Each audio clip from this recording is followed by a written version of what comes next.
बिस्मिल्लाहिर्रहमानिर्रहीम, अस्सलाम वालेकुम। मैं सैयद इमरान शफकत आपकी खिदमत में हाजिर हूँ। कोर कमांडर कॉन्फ्रेंस होने वाली है, बड़े बड़े फैसले होने वाले हैं और हुकूमत वक्त यानी कि शहबाज शरीफ साहब की PDM की हुकूमत ख़तरे में है और किसी भी वक्त कोई धमाका हो सकता है। 4 जो वज़रा हैं वो JUIF और जिनका ताल्लुक BNP से है वो रूठ के जा चुके हैं और ये इत्तेहादी हुकूमत है और जनाब मुश्किल में है और इमरान खान साहब का पलड़ा भारी है। इमरान खान साहब भी कोई जो है वो ठाठैया कर सकते हैं। ये सारी बातें गलत हैं।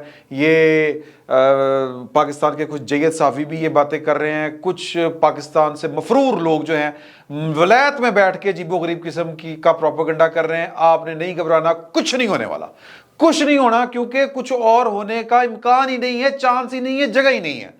मजबूरी है, मजबूरी का नाम शुक्रिया। ये शुक्रिया के साथ हुकूमत ने चलते रहना है। ये बात आप लिख लें और चीज़ें जो हैं वो एक पाकिस्तान के जैयद सहाफ़ी, नाम क्या लेना है छोड़ें, उन्होंने एक बात कही है कि जी कि ये हुकूमत ख़तरे में है और हुकूमत का किसी भी वक्त तैयार पांचा हो सकता है। सर, जो एक वैसे ही एक उसूली बात है कि जो भी गवर्नमेंट होती है, मखलूत हुकूमत होती है, वहाँ पर वो भांत भांत की बोली बोली जाती है। हर पॉलिटिकल पार्टी का अपना एक सियासी एजेंडा होता है। हर पॉलिटिकल पार्टी ने अपने कोई सियासी गोल होते हैं, वो अचीव करने होते हैं। 18वीं तरमीम जो है वो पाकिस्तान की कुल असास है। पाकिस्तान के जो 73 का आइन है वो उसकी कुल असास है 18वीं तरमीम, और वही आंख में खटकती है। लेकिन इस हुकूमत ने मजबूरी का नाम शुक्रिया अगेन कि रेकोडेक के मामले के ऊपर एक गलती हुई, पाकिस्तान की आला अदलिया से हुई, इफ्तिखार चोई साहब से हुई और उन्होंने वो मायदे ख़त्म करवाए। इंटरनेशनल कोर्ट्स में मामला गए, पाकिस्तान को रुजू करना पड़ा और उन्होंने कहा हाँ तो ठीक नीयत से किए थे फैसले। इस फैसले के पीछे तब भी पाकिस्तान की आर्मी थी, पाकिस्तान की फौज थी। उनको लग रहा था कि खजाने के मुंह निकल आए और ये बार दे दी हमने सोना, वो कि जी सोना टनों के टन निकलेगा, ये हो जाएगा, वो हो जाएगा। वो टीदियान कंपनी के को लेने के देने पड़ गए। तो फिर अब वो दोबारा से सुप्रीम कोर्ट से वो फैसला हुआ, उसके ऊपर कानून साजी हुई है सेनेट से। इस गवर्नमेंट ने जो 18वीं तरमीम की अपनी तरफ से चैंपियन बनने की कोशिश करती है, हालांकि चैंपियन कोई और है। चैंपियन पाकिस्तान पीपल्स पार्टी है इसकी। और फिर नून लीग वालों को गुस्सा आता है कि शायद हम बैठ के पाकिस्तान पीपल्स पार्टी की नाजायज़ हमायत करते हैं। ऐसी बात नहीं है। ये क्रेडिट जो है वो पाकिस्तान की तमाम पॉलिटिकल पार्टीज़ को जाता है 18वीं तरमीम वाला, लेकिन पीपल्स पार्टी को थोड़ा सा ज़्यादा मार्जिन मिलना चाहिए और जाता है उनको, क्योंकि ड्राइविंग सीट के ऊपर वही बैठे हुए थे, उन्होंने इनिशिएट किया था, वही मामलात को आगे लेके चले थे। तो लिहाजा 18वीं तरमीम को इन्होंने साइड पे रखते हुए पाकिस्तान मुस्लिम लीग नून की गवर्नमेंट ने रेकोडेक के ऊपर जो है वो कानून साजी कर ली, मायदा कर लिया। बुनियादी बात यह है कि जहाँ से जो चीज़ निकल रही है, मादनियात हो या जो भी दौलत है, वो जिस सूबे की है पहला हक उसका है। मुआहदा करना है, किस तरह करना है, किन बुनियादों के ऊपर करना है। फरीके अव्वल जो है वो बलूचिस्तान की हुकूमत है, उसकी असम्बली ने भी ये करारदाद पास की है, सिंध असम्बली ने भी करारदाद पास की है। ये 18वीं तरमीम के खिलाफ वर्जी है ये वाला मायदा। तो इसके ऊपर वो एहतजाज रिकॉर्ड करवा रहे हैं, लेकिन इत्तेहाद से टूट के जाएंगे कहाँ? इस मुल्क का बनेगा क्या? सर, इसलिए ये मजबूरी है जिसने सबको जोड़ के रखा हुआ है। और यूं कहना कि जी की हुकूमत के लिए सब अच्छा नहीं है, पहले दिन से सब अच्छा नहीं है।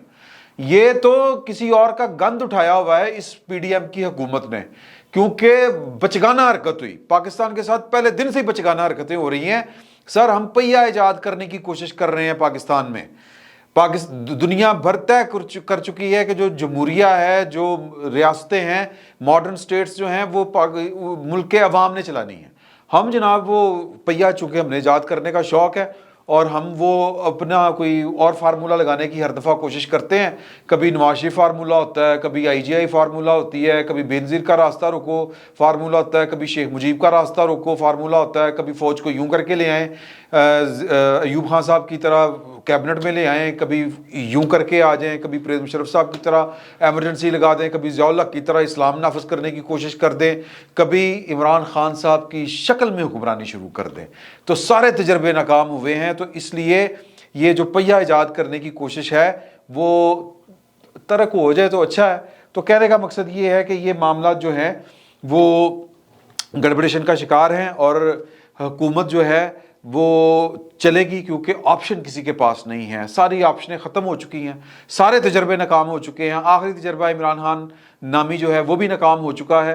तो लिहाजा यूं ही मामला चलने हैं और ये जो हुकूमत ने बोझ उठाया हुआ है ये उन बचगाना हरकतों का बोझ पहले दिन से उठाया हुआ है। ये कहना जी हुकूमत जाने वाली है और फिर आना किसने है, सवाल ये है।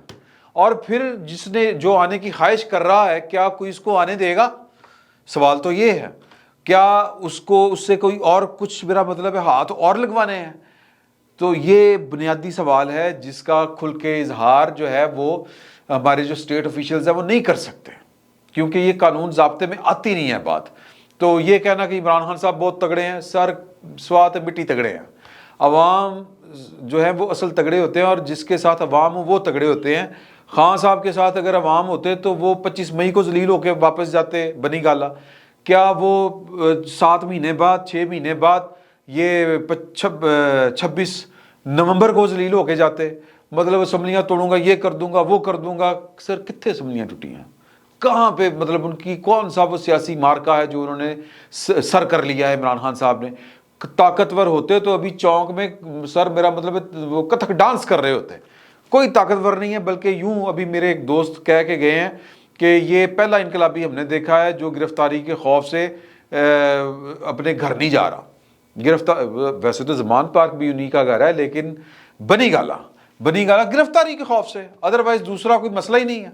और ये 18वीं तरमीम की बरकत है सर कि ये इमरान खान साहब जो हैं एक सूबे में उनकी हुकूमत है और यहाँ पे चौड़े होके बैठे हुए हैं। और एक दोस्त और कह रहे थे कि ये वाहिद इनकलाब हमने देखा है जो जमान पार्क 2 में वो खराटे मार रहा है, खराटे मार रहा है। तो तसल्ली जमा रखें, खातर जमा रखें। ये हुकूमत जो है इसका रहना मजबूरी है, ये रियासत की मजबूरी है, क्योंकि पाकिस्तान की जो सियासत है वो थक चुकी है। मैं रियासती सियासत की बात कर रहा हूँ। रियासती सियासत के पास अब कोई और जुगाड़ नहीं है। तो लिहाजा ये मखलूत हुकूमत जो है, इन्होंने आपस के वो जो जिस तरह किचन में वो जिसको हम कहते हैं ना छिक्का, बर्तनों वाला जो छाबा होता है, उसमें भांडे खड़कते रहते हैं।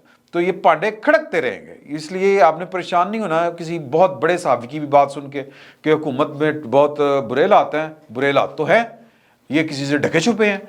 बुरे हालात का मतलब ये नहीं है कि ये हुकूमत जो है वो गई, बिल्कुल नहीं गई। ये हुकूमत यहीं पे है, इस हुकूमत के अलावा कोई ऑप्शन नहीं है। दूसरी बात कि इमरान खान साहब बहुत तगड़े हैं। अगर इमरान खान साहब तगड़े होते तो इस वक्त इस्लामाबाद में उनकी हुकूमत होती। इस वक्त जो है आर्मी चीफ उनकी मर्जी का होता। इस वक्त वफाक में छोड़ें, मतलब आप ये समझे कि पंजाब असम्बली टूट चुकी होती, KPK की असम्बली टूट चुकी होती। पॉइंट तो गिरफ्तारी के डर से ये वाला काम नहीं कर रहे, तो बाकी काम उन्होंने क्या करने हैं। तो लिहाजा इमरान खान साहब का भी अगर किसी के दिल में ये है ना जोम कि वो पता नहीं कितने ताकतवर हैं, वो बाहर निकलेंगे तो ये कर देंगे, बाहर निकलेंगे तो वो कर देंगे, सर वो कुछ नहीं कर सकते। अगर उन्होंने कुछ करना होता तो अब तक सब कुछ कर चुके होते। एक और जो खबर लंदन से छोड़ी जा रही है, चलाई जा रही है खबर, खौफनाक खबर, वो एक नवा, वो मैं उनका नाम नहीं लेना चाहता, वो यहाँ से भागे हुए शख्स हैं और वहाँ पर बैठ के वो लंबी लंबी छोड़ते रहते हैं उन्होंने, और वो हैं वो पाकिस्तान के इदारे में उन्होंने सर्व किया हुआ है, पाकिस्तान मिलिट्री में। तो वो फरमा रहे हैं कि जी 26 तारीख के आसपास एक कोर कमांडर होने वाली है इंतहाई अहम। उस कोर कमांडर कॉन्फ्रेंस में बहुत बड़े बड़े फैसले होने हैं और उसमें जो क्या फैसले होने हैं मैं आपको वो बता देता हूँ। पहला फैसला, वो फैसला जनाब अली ये है कि जी कि जनरल बाजवा की बाकियात का सफाया करना है। वेरी गुड, बहुत अच्छी गल है, बहुत अच्छी बात है। अगर ये हो जाता है बहुत अच्छी बात है। वैसे जनरल बाजवा साहब की बाकियात है क्या, सवाल है क्या है बाकियात। लेकिन इसका जवाब जाहिर है कि उनके पास वो तो खैर वो वलायत बैठे हुए हैं लंदन, वो दे सकते हैं तो दे दें, लेकिन हमारे पास तो इसका जवाब ढूंढे भी तो नहीं मिल रहा कि मुझे तो उनकी बाकियात नजर ही नहीं आ रही कोई। दूसरी बात ये कि उन्होंने कहा कि जी टॉप एजेंडा जो होगा वो ये होगा कि जो तवक्कुआत हैं फ़ौज से, जो बाजवा साहब की वजह से मजरूह हुई, उनके बाद पाक फ़ौज की जो इमेज है उसको किस तरह ठीक करना है। सर वो पहले दिन से कर रहे हैं, बाजवा साहब के होते हुए शुरू हो गया था। अच्छा, तीसरा उनका क्या है कि जी के बाजवा साहब की पॉलिसियों के पेश नज़र जो मुस्तकबिल में हमने कौन सी पॉलिसी जो है उसके ऊपर चलना है। वो जो NDU के कुछ बलूचिस्तान के हवाले से जो कॉन्फ्रेंस हुई थी GHQ के अंदर, उस कॉन्फ्रेंस के शुरा से ख़िताब करते हुए आसिम मुनीर साहब ने जो पॉलिसी स्टेटमेंट दी थी, और वो पॉलिसी स्टेटमेंट जब वो जारी कर रहे थे, वो एक तरह से वो पॉलिसी स्टेटमेंट ही थी। उस वक़्त पाकिस्तान की फ़ौज के हाई ऑफिशियल उनके दाएं बाएं आगे पीछे भी मौजूद थे। تو وہ ان کو سمجھ لگ گئی تھی کہ پاکستان کی فوج کی پالیسی کیا ہونی ہے. یہ ایک کلیکٹو وزڈم کے تحت جو پاکستان کی فوج نے فیصلہ کیا تھا 6 مہینے کی بحث و تمہیز کے بعد, 6 مہینے کی مغز ماری کے بعد, عرق ریزی کے بعد وہ یہ تھا, اور اسی کا انہوں نے اظہار وہاں پر بھی کیا اس سیکیورٹی کانفرنس کے میں کہ جی کہ پاکستان کی فوج نے بڑا سوچ سمجھ کے فیصلہ کیا ہے, یہ جنرل باجوہ صاحب کا فیصلہ نہیں تھا, اور یہ فیصلہ تھا کہ ہم نے جو ہے وہ پاکستان کی سیاست میں مداخلت نہیں کرنی. اور بھی اس کی جزیات ہیں جو بتانا جو ہے وہ میرا خیال ہے کہ وہ پاکستان کے مفاد میں نہیں ہوگا, کیونکہ بس میں اس سے زیادہ اور بات نہیں کروں گا کہ اسٹریٹجی جو انہوں نے نوٹ ڈاؤن کی ہے, جو ایک پالیسی جو ریٹن فارم میں ہے, وہ پالیسی جو ہے وہ میرا خیال ہے کہ ہمیں اس پہ بات نہیں کرنی چاہیے. تو اس کا موٹا سا جو ہے وہ موٹی سی بات یہی بنتی ہے کہ بس انہوں نے ملک کو خود سے چلانے کی کوشش نہیں کرنی کہ یہ اس کا یہ گورا کم ہے, یہ کالا زیادہ ہے, اس کا قد بہت بڑا ہے, یہ سیاسی طور پر بہت مضبوط ہو گیا ہے.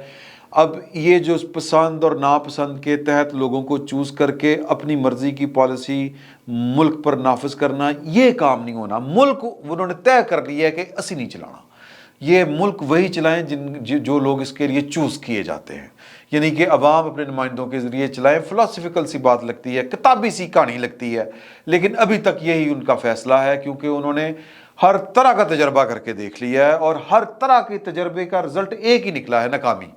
تو اس لیے عاصم منیر صاحب تو یہ دو ٹوک بتا چکے ہیں. اب جنرل باجوہ صاحب کی باقیات کیا ہے؟ سر اگر باقیات ہے تو وہ جنرل فیض صاحب کی کہیں پر ہوگی, یا پھر اگر کوئی باقیات ہے تو پھر وہ کوئی کہہ رہا تھا کہ جی کہ وہ جناب کے خبر چلائی تھی نا کسی نے کہ صاحب, میں نے نام نہیں لینا, چپ, نام نہیں ان کا لینا, کہ جی کہ وہ بھی اماں جی کا پتہ کرنے آئے, ارشد شریف صاحب کی والدہ کا. عاصم منیر صاحب, وہ ارشد شریف صاحب کی والدہ جو تھی وہ AFIC میں داخل تھی, اور پھر اس سے اگلے دن جو ہیں جنرل آصف غفور صاحب وہ بھی آئے پتہ کرنے.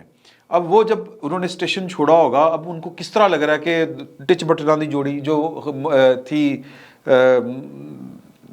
فرق آ گیا تھا, محبت میں فرق آ گیا تھا, وہ ختم ہو گیا, اب ایک ہو گئے آصف غفور صاحب اور عاصم منیر صاحب. تو یہ انہوں نے اس چیز سے اخذ کیا تھا, کیونکہ جب اسٹیشن چھوڑنا ہوتا ہے کور کمانڈر نے تو آرمی چیف کو بتائے بغیر وہ اسٹیشن نہیں چھوڑ سکتا. تو جب انہوں نے کوئٹہ سے پنڈی ان کے لیے پتہ کرنے آنا تھا, اماں جی کی عیادت کرنے آنا تھا, تو انہوں نے اجازت لی ہوگی عاصم منیر صاحب کے ساتھ. پھر عاصم منیر صاحب اسٹیشن یا کور کمانڈر کہہ لیں وہ ہیں, جب عاصم منیر صاحب گئے تھے بلوچستان تربت 2 روزہ دورے کے اوپر, تو انہوں نے ہی وہاں پر ان کا استقبال کرنا تھا. معاملات آصف غفور صاحب کا جو ماضی ہے وہ جیسا بھی ہو, وہ جنرل قمر جاوید باجوہ صاحب کی باقیات ہوں یا رحیل شریف صاحب کی باقیات ہوں یا وہ جنرل فیض صاحب کی دوستی والا معاملہ ہو, وہ اپنی جگہ پہ, لیکن ڈسپلن کو تو وہ انہوں نے فالو کرنا ہے. وہ اچھا کیا کہتے, وہ کہ جی میں نہیں آنا, آرمی چیف آ رہے ہیں میں استقبال نہیں کرنے آنا, یا مطلب میں نہیں آنا تو پھر گھر جانا سی نا انہوں نے, ظاہر ہے. تو پھر اگر وہ آئے ہیں تو اس کا مطلب ہے کہ ایک ہو گیا کام, مبتاں قائم ہو گئی ہیں, بحال ہو گئی ہیں. سر اس طرح نہیں ہوتا. تو یہاں سے اگر انہوں نے یہ والا نتیجہ نکالا تھا تو یہ ان کی غلط فہمی ہے. اصول وہی ہے کہ جو ہو گیا سو ہو گیا. اب نہ جنرل فیض کو کوئی فالو کرے, نہ کوئی مطلب جو نیا پاکستان کی فوج کا, جو جنرل فیض صاحب کو بھی چھوڑے, جو پاکستان کی فوج نے فیصلہ کیا ہے اے پولیٹیکل ہونے کا, پاکستان کے سیاسی معاملات میں مداخلت نہ کرنے کا, پاکستان کی ریاست کو, پاکستان کو اپنی مرضی سے نہ چلانے کا, اس فیصلے کو جو فالو نہیں کرے گا وہ حساب دے گا. سمپل سی بات ہے. اگر کوئی نہیں کرتا تو اس کو حساب دینا پڑے گا. حساب دینا کیا ہوتا ہے, پھر گھر جانا پڑے گا. تو یہ جناب معاملات ہیں. اب ان کی بنیاد کے اوپر بھی وہ کہانیاں چلا رہے تھے کہ یہ ہو گیا وہ ہو گیا. سر یہ اصول کے اوپر چل رہے ہیں, لائن کے اوپر چل رہی ہے پاکستان کی فوج. عاصم منیر صاحب نے وہی بات جو NDU کے وہ کورس کے شرکا سے خطاب کرتے ہوئے کہی تھی, وہی پالیسی ہے. 26 تاریخ کے آس پاس آگے پیچھے روایت ہے کور کمانڈر کانفرنسز ہوتی ہیں, ہمیشہ ہر مہینے کے آخر میں ہوتی ہیں, یہ ہونی ہے. اور اس میں کیا بڑے فیصلے ہونے ہیں. ظاہر ہے کہ ان کی پہلی انڈیپینڈنٹ کور کمانڈر کانفرنس انہوں نے جو ہے وہ چیئر کرنی ہے. پہلی جو انہوں نے پچھلی کی تھی 26 کو ہی غالباً کی تھی, 26 کو جب وہ نامینیٹ ہو گئے تھے, تو اس میں وہ انہوں نے مطلب اس وقت کے army chief general Qamar Javed Bajwa صاحب کے ساتھ بیٹھ کے وہ بطور شریک کے انہوں نے اٹینڈ کی تھی، یہ to be army chief of Pakistan. تو اب انہوں نے انڈیپینڈنٹ چیئر کرنی ہے۔ جب وہ انڈیپینڈنٹ چیئر کریں تو لاجیکل بات ہے کہ وہ بتائیں گے یار میرا ویژن یہ ہے، ہم نے یہ چلنا ہے، یہ چیلنج ہے، ہم نے یوں کر کے چلنا ہے، ایسٹرن بارڈر کا یہ مسئلہ ہے، ویسٹرن بارڈر پہ ہمیں یہ چیلنج ہے، طالبان یہ کرنے ہیں، امریکہ والا معاملات ہمارے اسٹریٹجک یہ ہیں، یوں کر کے ہم نے چلنا۔ سعودی عرب کا بھی انہوں نے دورہ کرنا ہے۔ تو یہ ایک طے شدہ چیزیں ہیں، یہ ہونی ہیں۔ اب اس کے اوپر کہانی بنانا، وہ کہانی بنانے کا مطلب کیا کہ باجوہ صاحب کی باقیات ختم ہوگی تو عمران خان صاحب دوبارہ ان ہو جائیں گے، کہانی ہے سر۔ بیسیکلی عمران خان صاحب جو ہیں وہ پروپیگنڈے کی پیداوار تھے، عمران خان صاحب پروپیگنڈے کی پیداوار ہیں، اور وہ پروپیگنڈے کی بنیاد کے اوپر بچنا چاہ رہے ہیں۔ سر یوں نہیں بچا جا سکتا، طے شدہ بات ہے۔ بچنا ہے تو سر پھر ڈنڈ دکھانے پڑیں گے، مسلس۔ اور وہ مسل کیا ہوتے ہیں ایک پولیٹیکل لیڈر کے؟ عوام۔ سر اگر عوام میں آپ مقبول ہیں، بڑا کھلا چیلنج ہے، ہم عوام میں مقبول ہیں۔ عمران خان صاحب نے کبھی عوام کی طاقت کی نہیں، کبھی وہ جناب شجاع پاشا صاحب، وہ اس سے پہلے جنرل مجیب ہوتے تھے، اس سے پہلے اس کے بعد جنرل حمید گل صاحب ہوتے تھے، ضیاء الحق صاحب کی پیداوار ہیں، اور درمیان میں تعطل آیا، پریز مشرف صاحب کے انہوں نے گوڈے پکڑے، ان کے چیف پولنگ ایجنٹ بنے۔ پھر جناب انہوں نے جب کہا کہ تیرے ان تلوں میں تیل نہیں ہے تو اس کے خلاف ہو گئے، اور پھر جناب دعائیں دے جنرل پاشا کو، دعائیں دے بے نظیر بھٹو کو، دعائیں دے نواز شریف کو، جنہوں نے مساق جمہوریت کیا اور پاکستان کی فوج کو لگا کہ ہمارے چھولے وک گئے، ہمارا کام مک گیا، تو ہمارا تو کھیل ختم، تو پیسہ ہضم، تو ہونگی کریے، نئی پارٹی جو ہے وہ ایک لانچ کرتے ہیں۔ دعائیں دیں جنرل اشفاق پرویز کیانی کو، جنرل شجاع پاشا کو، دعائیں دیں جنرل ظہیر الاسلام کو، دعائیں دیں جنرل فیض کو، دعائیں دیں جنرل جن کو وہ کہتے ہیں نا کہ موسن کشی نہ کریں، جنرل باجوہ کو سکون سے رہنے دیں، جنرل باجوہ صاحب کو دعائیں دیں جن کو اب یہ گالیاں دیتے ہیں کہ آپ جھوٹا لے لیا، آپ وزیر اعظم بن گئے۔ عوام کے بل بوتے کے اوپر اگر آپ نے سیاست کرنی ہوتی تو سر وہ کہتے ہیں نا، وہ ان کے دانت کچھ اور طرح کے ہوتے ہیں، وہ چیزیں کچھ اور طرح کی ہوتی ہیں، جامدیاں سولہ دے منہ تکھے ہوتے ہیں ہمارے پنجابی میں کہتے ہیں، تو وہ اور چیزیں ہوتی ہیں جو عوام کے بل بوتے کے اوپر سیاست کرتے ہیں۔